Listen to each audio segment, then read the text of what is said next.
Bonsoir. Moi, je m'appelle Christelle Bordon et j'ai décidé ce soir de vous parler de leadership inclusif. Alors n'ayez pas peur, je vais essayer que ce soit utile pour vous. Je vais vous parler de 5 micro-pratiques que j'ai expérimentées avec mes équipes. J'ai choisi ces 5-là parce qu'elles sont simples et pas uniquement dédiées aux managers. Et surtout, elles sont efficaces. Avant ça, cette stat. Une femme sur deux quitte la tech avant l'âge de 35 ans. Alors ce chiffre-là date de fin 2023. Je suis persuadée que vous l'avez déjà vu ressortir encore cette année, parce que malheureusement c'est encore d'actualité. J'aurais pu en choisir d'autres. Si j'ai choisi celui-ci, c'est parce que ça me touche personnellement. Moi je suis une femme dans la tech et j'ai vu à quel point ce chiffre était réel. Mais maintenant, l'inclusion, c'est pas uniquement une question de genre, c'est une question de place. À qui on donne sa place, qui la prend, qui ne la trouve pas. Et c'est ça, pour moi, c'est là où le leadership inclusif a un rôle clé à jouer. Moi, ça fait 20 ans que je travaille dans la tech. J'ai commencé en tant que développeuse. Ensuite, j'ai été chef de projet tech, engineering manager, programme manager. Et aujourd'hui, je suis consultante en gestion de projet tech, gestion de projet et d'équipe tech. Et si j'en suis là, c'est que je me suis accrochée. Parce que j'ai dû me battre. J'ai dû me battre pour qu'on me fasse confiance, pour qu'on m'écoute, pour trouver ma place. Mais c'est aussi parce que j'ai eu la chance d'avoir un manager qui avait ces pratiques de leadership inclusif, qui a su m'écouter, me poser les bonnes questions et m'aider à la trouver, cette place. Et quand à mon tour, j'ai mis en pratique tout ça, que j'ai vu l'effet que ça faisait sur les équipes, j'ai vu que ce n'était pas uniquement de la gentillesse ou du bon sens, c'était une vraie posture de management, de leadership. Donc je vous partage quand même une définition pour qu'on parle tous et toutes de la même chose. Donc le leadership inclusif, pour moi, c'est créer un environnement où chacun et chacune peut s'exprimer, contribuer et évoluer pleinement, quelle que soit sa personnalité, son identité ou sa culture. Alors comment on fait ? Donc encore une fois, 5 micro-pratiques simples, et on va commencer par la plus basique, la plus évidente. Donner à chacun et chacune une vraie place dans les échanges. Alors vous l'avez sûrement déjà vu, très souvent dans les meetings, dans les réunions, c'est les mêmes personnes qui prennent la parole, prennent de la place, les mêmes personnes qu'on écoute, qui influencent. Et les autres, les autres écoutent ou décrochent. Et pourtant leur voix compte tout autant. L'enjeu ici, c'est de rééquilibrer les échanges et de faire en sorte que tout le monde puisse prendre la parole. Pour ça, je propose plusieurs actions. La première chose, c'est que tout commence en amont, quand on organise une réunion. On ne se contente pas d'envoyer une invitation, on partage un ordre du jour clair, et pourquoi pas des documents de contexte pour que chacun puisse prendre le temps de les lire, d'en prendre connaissance. Et puis, certaines fois, on peut aussi utiliser des outils asynchrones comme des boards ou des documents partagés, pour que là encore, les personnes puissent prendre le temps de poser leurs questions en amont ou leurs idées. Et puis pendant la réunion, pas hésiter à tenter les icebreakers pour commencer, pour que tout le monde puisse prendre la parole au moins une fois pendant la réunion et être plus à l'aise ensuite. Et puis faire tourner les rôles de réunion après réunion. Tout ça c'est simple, mais vraiment ça fait de l'effet. Et puis une fois qu'on a pris soin de donner à chacun et chacune sa place, la deuxième chose la plus importante pour moi, c'est faire en sorte que les critères de décision soient bien clairs, bien définis. Donc c'est en ça que la deuxième micro-pratique pour moi, c'est clarifier les critères de décision. Là encore, vous l'avez sûrement déjà vu, mais les décisions parfois sont souvent prises sur le coup de l'expérience ou de l'impression. Moi, je me souviens d'une démission à laquelle j'ai participé. Une personne s'est présentée et a postulé pour un poste de tech lead.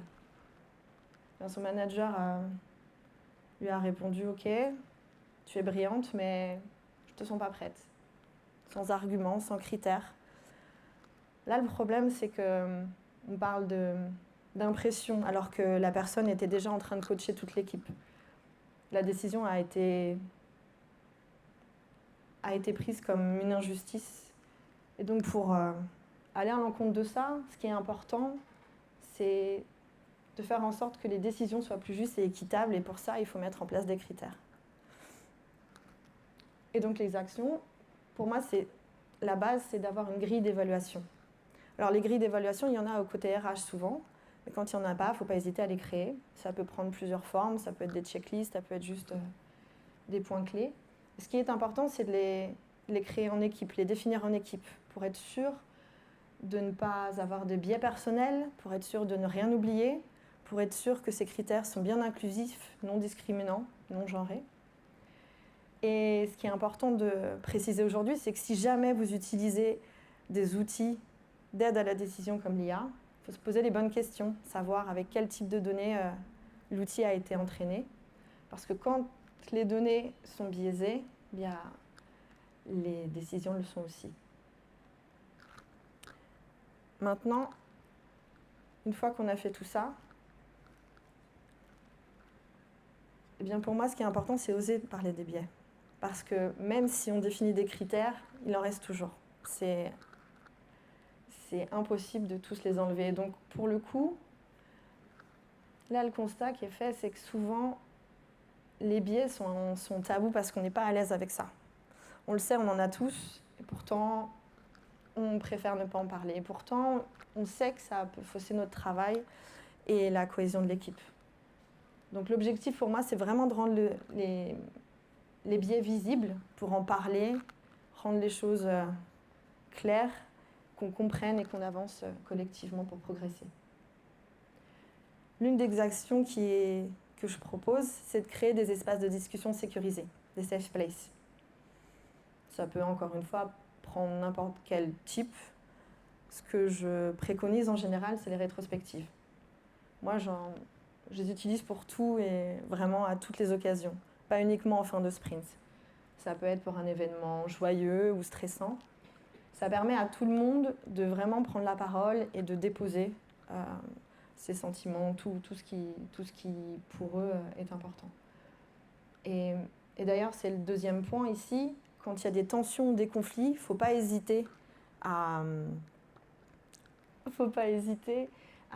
proposer des espaces de discussion parce que quand on n'en parle pas, ça peut très vite s'envenimer. Et puis il y a aussi les signaux faibles. Ce que j'appelle les signaux faibles, c'est des petites choses qu'on aperçoit à peine, comme une personne qui d'habitude parle énormément et qui s'éteint petit à petit, ou une caméra qui reste éteinte pendant les réunions, un regard qui fuit, un sourire gêné.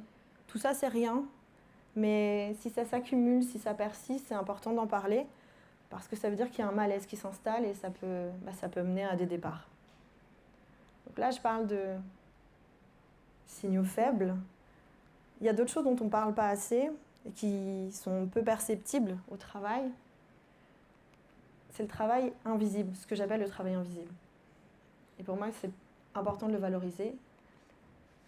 Aujourd'hui, ce qu'on valorise, c'est surtout ce qu'on voit dans les dashboards, les KPI, les livrables, tout ce qui est chiffres.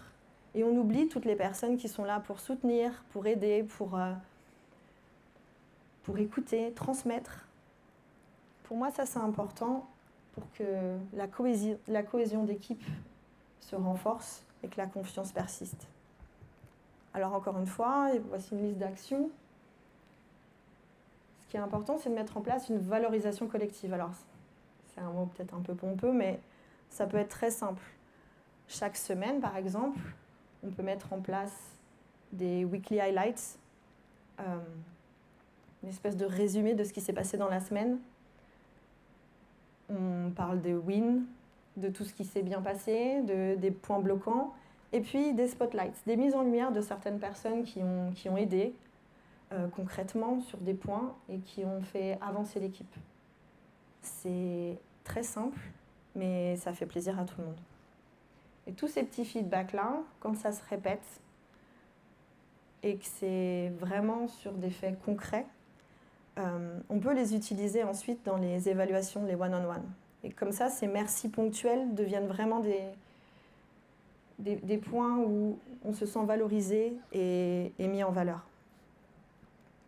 Alors maintenant qu'on a fait tout ça, le dernier point, le dernier critère qui pour moi est important, c'est le mode de communication. Quand une personne ne s'exprime pas, c'est pas forcément qu'elle n'a rien à dire.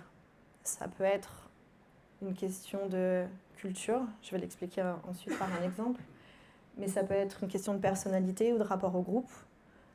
Moi, ce que je me souviens, c'est quand j'ai commencé à travailler dans un environnement multiculturel, c'était avec des équipes en Inde. Les premières réunions qu'on a faites, j'ai été assez surprise de voir que personne ne remettait en cause les idées d'un manager, un ou une d'ailleurs, ça s'est répété plusieurs fois.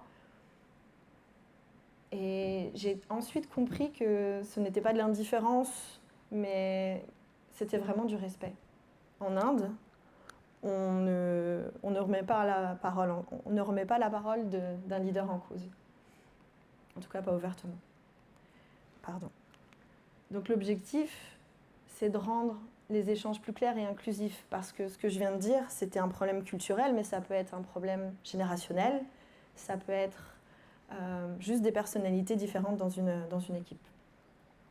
Donc encore une fois, l'objectif, c'est de vraiment faire en sorte que les échanges soient plus inclusifs et qu'on se comprenne tous les uns les autres.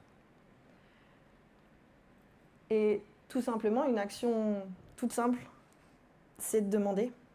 Quand on a quelqu'un en face de soi, quand on a une nouvelle personne qui arrive dans l'équipe, lui demander est-ce qu'elle est plus à l'aise de parler à l'oral ou à l'écrit, en anglais ou en français.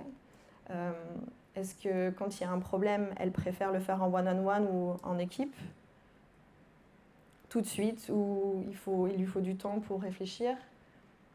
Tout ça, c'est important, c'est tout simple, mais c'est la base. Et ensuite, il faut utiliser un langage clair et inclusif. Ça veut dire quoi? Ça veut dire éviter les références, encore une fois, culturelles ou générationnelles. Éviter les anglicismes le plus possible, même si j'en ai mis pas mal dans mes slides. Faire en sorte que tout le monde parle le même langage, ou en tout cas d'adapter si on sent que ça tique. Et enfin, faire de la place au silence. Parce qu'il n'y a rien de mieux pour faire parler quelqu'un, c'est d'arrêter de combler les blancs et lui laisser le temps de trouver ses mots. Et tout ça, on se rend compte ensuite que ça parfait un peu tout ce qu'on vient de dire, et ça permet à tout le monde de trouver sa place et de prendre la parole. Et donc si je résume, donner à chacun et chacune une vraie place dans les échanges, clarifier les critères de décision, oser parler des biais, valoriser le travail invisible, adapter son mode de communication. Tout ça, ce n'est pas des révolutions, je suis sûre que vous avez déjà entendu parler de tout ça.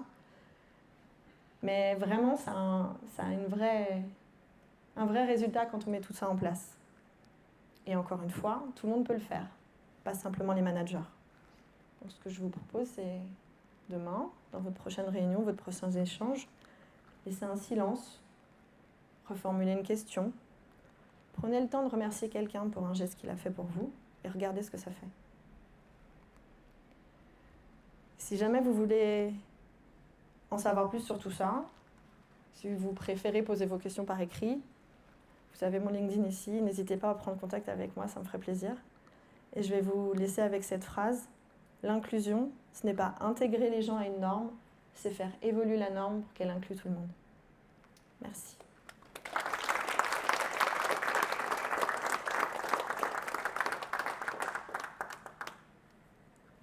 Bon, j'aurais dû rester comme ça. Je ne sais pas si vous avez des questions, je ne sais pas combien de temps il me reste en fait. Ça va, ma voix a tenu. Je suis contente, merci. Oui. Juste sur les biais, en fait, quand tu dis en parler, pour le coup, dans ma tête, je me dis c'est typiquement le genre de truc où on peut mettre les gens mal à l'aise en mettant ça sur la table. Est-ce que tu as des techniques pour aborder le sujet Alors, on me demande les techniques pour aborder le sujet des biais, pour pas justement mettre les gens mal à l'aise. C'est encore une fois, moi, dans les rétrospectives, faire en sorte que ce soit dans un groupe, vraiment un safe place, quand on en parle. Vraiment mettre des pincettes, encore une fois. Moi, je le fais en tant que manager, si je vois qu'il y a quelque chose qui ne va pas. Déjà, j'en parle avec la personne, j'essaie de savoir ce qui ne va pas. En one-on-one, c'est toujours plus simple. Et ensuite, quand on a ce qui s'est passé, on a entendu ce qui s'est passé, bah, essayer de faire une espèce de workshop avec toute l'équipe, des mises en situation, pour essayer justement de mettre le doigt sur ce qui s'est passé. Et là encore, c'est pas pointer du doigt, oui, c'est machin qui a fait ceci ou cela, c'est vraiment faire en sorte qu'on entende. Parce que parfois, moi, ça m'est arrivé, des blagues un peu vaseuses ou quoi, qu'il faut rire un peu tout le monde, mais qui, moi, me mettent mal à l'aise. Bah, tout de suite, c'est t'as pas d'humour et tout, mais en fait, c'est juste le fait de l'exprimer, de le dire, sans forcément avoir des solutions tout de suite, mais en tout cas que la personne entende, ça peut être une solution, un début de solution en tout cas. Je sais pas si je réponds à ta question, je suis partie un peu loin. Ouais, merci. Ouais. Non. Ok, bah désolée. Bah. On prend la question après le... Merci en tout cas.